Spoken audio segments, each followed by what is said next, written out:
Hello students, welcome you all in economics class. Today we will start economics chapter 1, the story of village Palampur. Let's start the chapter. Overview. The purpose of the story is to introduce some basic concepts relating to production, and this we do through a story of a hypothetical village called Palampur. Farming is the main activity in Palampur. I want to tell you something that Palampur actually a hypothetical village. Okay, hypothetical village. Yes, the village has some similarity with the village of Uttar Pradesh, but basically it's hypothetical village. It's not there in real life. Okay. So farming is the main activity in Palampur, whereas several other activities such as small-scale manufacturing, dairy, transport etc. are carried out in a limited scale. This production activities need various types of resources: natural resources, man-made items, human effort, money etc. As we read through the story of Palampur, we will learn how various resources combine to produce the desired goods and services in the village. So, this is the overview of the chapter, the story of village Palampur. Here, we will read the story of village Palampur, a hypothetical village where farming is the main activity. Some other activities were there also, like manufacturing, dairy, transport, etc. But main activity is farming. Natural resources are there, man-made items are there, and how the various resources combine to produce the desired goods and services in the village. That's the main thing of the story. Now, let's start. Introduction. Palampur is well connected with neighboring villages and towns. Raiganj, a big village, is 3 kilometers from Palampur. An all-weather road connects the village to Raiganj and further on to the nearest small town of Shahpur. So, Palampur is well connected with neighboring villages and towns. A well connected place. Nearest big village is Raiganj, that is 3 kilometers from Palampur. Okay, and nearest small town is Shahpur. Okay, many kinds of transport are visible on this road, starting from bullock carts, tongas, boyags, wooden cart drawn by buffaloes loaded with jaggery, good, and other commodities to motor vehicles like motorcycles, jeeps, tractors, and trucks. This village has about 450 families belonging to several different castes. So, in the village, there are 450 families belonging to several different castes. The 80 upper caste families own the majority of land in the village. Their houses, some of them quite large, are made of brick with cement plastering. The SCs, scheduled caste or Dalit, comprise 1/3 of the population and live in one corner of the village and in much smaller houses, some of which are of mud and straw. Most of the houses have electric connections. So what happened actually? The village is about 450 families of different caste were there. Upper caste families, number of upper caste families are 80. Okay, and the majority of the land in the village owned by them. Their houses, I mean the upper caste families' houses, made of brick and cement plastering. On the other hand, the houses of SCs or Dalit is not good at all. I mean their houses are much smaller and made of mud and straw, and they live in one corner of the village. Most of the houses have electric connections. Electricity powers all the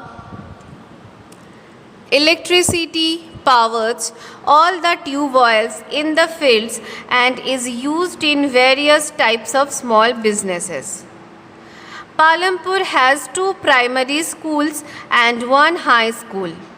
There is a primary health center run by the government and 1 private dispensary where the sick are treated. So, in the overview, in the introduction, we can say that Palampur is like a small town.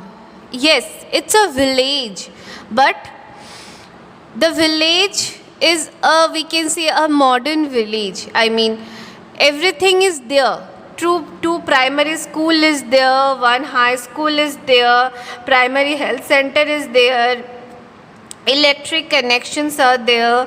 So everything that the normal people need, everything is there. Okay, a well connected village also. I mean transportation also, very basic needs of the people, and it's a very good there.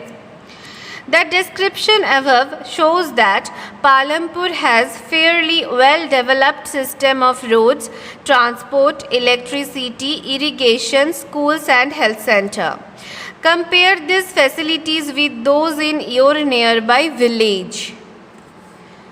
So in the above descriptions, we already saw that the Palampur is very well developed village. System of roads are there, transport is there, electricity is there, irrigation is there, school is there, health center is there. The story of Palampur, an imaginary village, will take us through the different types of production activities. In village across India, farming is the main production activity. So what is the main production of activity? Farming is the main production of activity. The other production activities referred to as non-farming activities including small manufacturing, transport, shopkeeping, etc. So small manufacturing, other non-farming activities. If the question is what is, give some example of non-farming activities, then it will be small manufacturing, transport, shopkeeping.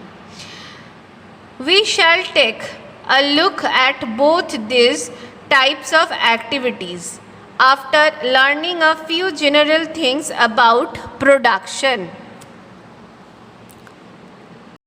Now, next point is organization of production. The aim of production is to produce the goods and services that we want. There are 4 requirements for production of goods and services. The first requirement is land and other natural resources such as water, forest, minerals. The second requirement is labor, that is people who will do the work. Some production activities require highly educated workers to perform the necessary tasks. Other activities require workers who can do manual work. Each worker is providing the labor necessary for production. The third requirement is physical capital, that is, the variety of inputs required at every stage during production. At what are the items that comes under physical capital? These are the items. Now before that, we will discuss the first requirement, that is the land. Actually, for the production, we need land. So the first main requirement for the production is land and other natural resources like water, forest, minerals. Okay. Second requirement is labor. Labor, the human beings, the labor, the people who will do the work on the land, on the first requirement, who can use the first requirement. Some production activities require highly educated workers to perform the necessary tasks. Other activities require workers who can do manual work. Each worker is providing the labor necessary for production. So, each worker is providing the labor necessary for production. And the third requirement is physical capital. The variety of inputs required at every stage during production. So now these are the items that comes under physical capital. That is tools, machines, buildings. Tools and machines range from very simple tools such as a farmer's plow to sophisticated machines such as generators, turbines, computers, etc. Tools, machines, buildings can be used in production over many years and are called fixed capital.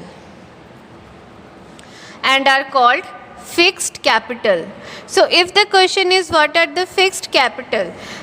Tools, machines and buildings are the fixed capital.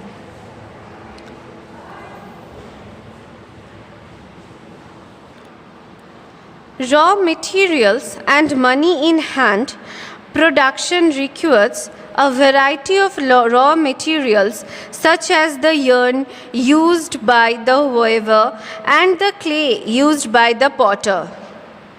So, raw materials and money in hand. These are also comes under physical capital.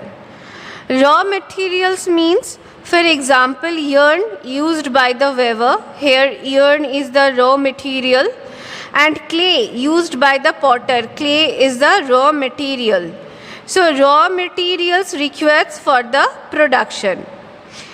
Also, some money is always required during production to make payments and buy other necessary items. So we need money also.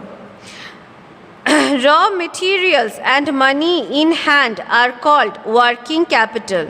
So if the question is what is working capital, raw material and money in hand are working capital. And what is fixed capital? Tools, machines, buildings are fixed capital. Unlike tools, machines and buildings, these are used up in production. So these are also used up in production. There is a fourth requirement too. You will need knowledge and enterprise to be able to put together land, labor and physical capital to produce physical capital and produce an output either to use yourself or to sell in the market. This these days is called human capital. So we shall learn from more about human capital in the next chapter. Okay, people as resource, in people as resource. So the fourth requirement is the knowledge and the enterprise. Okay, the knowledge and the enterprise. The knowledge and the enterprise put together with the land, labor and physical capital and produce an output, and that is human capital. Okay.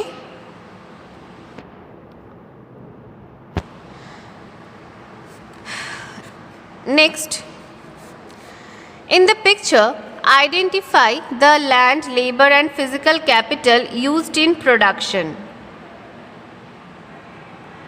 The land, labor and fixed capital. It means tools, machines and buildings. These are the machines, tools. Okay. So, factory is there, labors are there, machines are there. Every production is organized by combining land, labor, physical capital and human capital, which are known as the factors of production. So what is the factor of production? Every production is organized by combining land, labor, physical capital and human capital. So these are known as the factors of production. As we read through the story of Palampur, we will learn more about the first three factors of production. So, first three factors of production are land, labor and physical capital. For convenience, we will refer to the physical capital as the capital in this chapter. Okay. Farming in Palampur. Now, our next point is farming in Palampur. Land is fixed. Farming is the main production activity of Palampur. 75% of the people who are working are dependent on farming for their livelihood. In Palampur, 75% people dependent on farming, and farming is the main production activity in Palampur. They could be farmers or farm laborers. The well-being of these people is closely related to production on the farms. So they could be farmers or farm laborers. But remember that there is a basic constraint in rising farm production. Land area under cultivation is practically fixed. Since 1960s in Palampur, there has been no expansion in land area under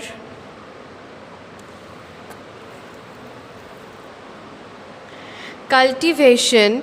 By then, some of the westlands in the village had been converted to cultivable lands. So, the thing is, the land area under cultivation is practically fixed there. Since 1960s, in Palampur, there has been no expansion in land area under cultivation. By then, some of the westlands in the village had been converted to cultivable lands. There existed no further scope to increase farm production by bringing new land under cultivation.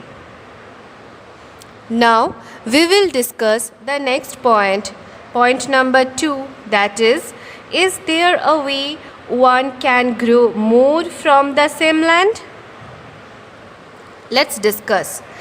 In the kind of crops grown and facilities available, Palampur would resemble a village of the western part of the state of Uttar Pradesh. All land is cultivated in Palampur, no land is left idle. During the rainy season, Kharif, farmers grow jowar and bajra. These plants are used as cattle feed. So, cattle feed. Now, what happened? The question is there a way one can grow more from the same land? Crops grown and facilities available in Palampur. Palampur actually resembles a village of the western part of the state of Uttar Pradesh. All land is cultivated in Palampur, no land is left idle there. During the rainy season, Kharif, farmers grow jowar and bajra. So, during the rainy season, the main crops is jowar and bajra. These plants are used as cattle feed. It is followed by cultivation of potato between October and December in the winter season, Ravi. So, winter season it means Rabi. Their fields are sown with wheat. From the wheat produced, farmers keep enough wheat for the family's consumption and sell the surplus wheat at the market at Raniganj.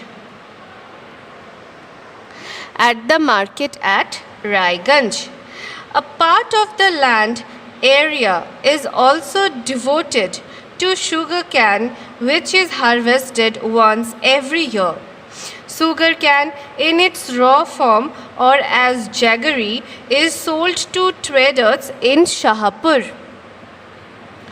So, in the winter season, it means from October to December, the winter season main crops is wheat. In rainy season, I mean Kharif season, the main crops are jowar and bajra. Right. And the families, the farmers sold the wheat in the nearby market of Raiganj. The main reason why farmers are able to grow 3 different crops in a year in Palampur is due to the well-developed system of irrigation. So the main reason are able to grow 3 different crops in a year in Palampur is due to the well-developed system of irrigation. Now, irrigation means the supply of water to the land or crops by means of a channel, that is irrigation. Okay. Electricity came early to Palampur. Its major impact was to transform the system of irrigation. Persian wells were till then used by farmers to draw water from the wells and irrigate small fields. So, Persian wells were there and used by the farmers to draw water from the wells and irrigate small fields to supply the water to the small fields. People saw that the electric run tube wells could irrigate much larger areas of land more effectively. So people saw that, the people of Palampur, the villagers, saw that the electric run tube wells could irrigate much larger areas of land more effectively if we compared it with the Persian wells. The first few tube wells were installed by the government. So, that's why the first few tube wells were installed by the government. Soon, however, farmers started setting up private tube wells. As a result, by mid-1970s, the entire cultivated area of 200 hectares was irrigated. So, by 1970s, the entire cultivated area, that is 200 hectares, was irrigated. To grow more than one crops on a piece of land during the year is known as multiple cropping. So what is multiple cropping? Grow more than one crop on a piece of land. On the same land, grow more than one crop. That is multiple cropping. It is the most common way of increasing production on a given piece of land. It is the most common way of increasing production on a given piece of land. All farmers in Palampur grow at least two main crops. Many are growing potato as the third crop in the past 15 to 20 years. So, different crops are there like jowar, bajra, wheat, potato, sugar cane, and all the farmers in Palampur grow at least two main crops. At least two main crops, and many of them as a third crop used potato. Okay. Now next page.